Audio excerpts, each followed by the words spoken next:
The next tab along is actually the competition tab.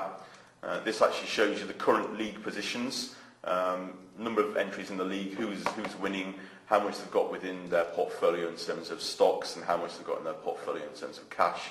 It also shows you your particular position. So at the moment I'm 69th within the competition.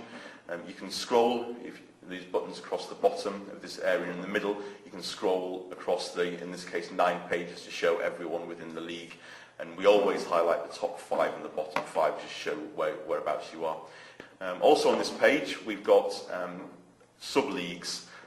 We have a league for Scott Logic and a league for Dickens and Dees at the moment. So as well as being in the main competition, you can actually join sub-leagues. Sub-leagues are actually created, you need to go via the journal or via Scott Logic, via this button here, the email us, and we can set up a separate league for your company or for your group or whatever that may be. And if you look in here, so in this particular case I'm in the Scott Logic League, and you can see that within our office we've got 17 of us entered, and I'm actually 8th within the office. So it gives the sort of, as well as the main competition, you can have a competition internally as well. What I'll show you now is buying and selling shares. So after you've looked at the competition, you've looked at the charts, you've looked at the heat map, you've decided what you want to buy. I've focused on RBS a little bit just in this demo, so what I'm going to do is I'm actually going to buy some Royal Bank of Scotland shares. So I'm going to go to the prices tab again.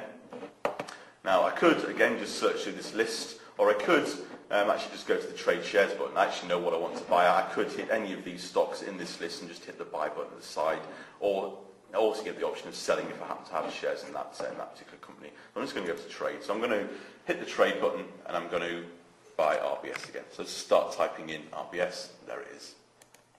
Okay, hit next. You then get a summary of your account so far. So at the moment I've got just over £40,000 in cash. I can't sell because I don't own any RBS shares at the moment, but I want to buy. So I've got £40,000, so I'm going to buy £20,000 worth of RBS. So you just type £20,000 in. It's telling you that you'll be charged a broker fee and a stamp duty as well on any purchase, and that will be on any stock. So in this case I'm giving a quote. I'm giving a quote of 29.1 pence for my RBS shares. It's calculated that I can actually, for my £20,000, I can afford just over 68,000 shares, and it's doing a quote. So it'll count down the quote as though you were buying it for real on the stock market, and I'm going to accept it before the time runs out. And then these shares have then been added to my portfolio. It's been added to my list, and there it is. I've immediately made a loss just because of the difference between the bid and ask price.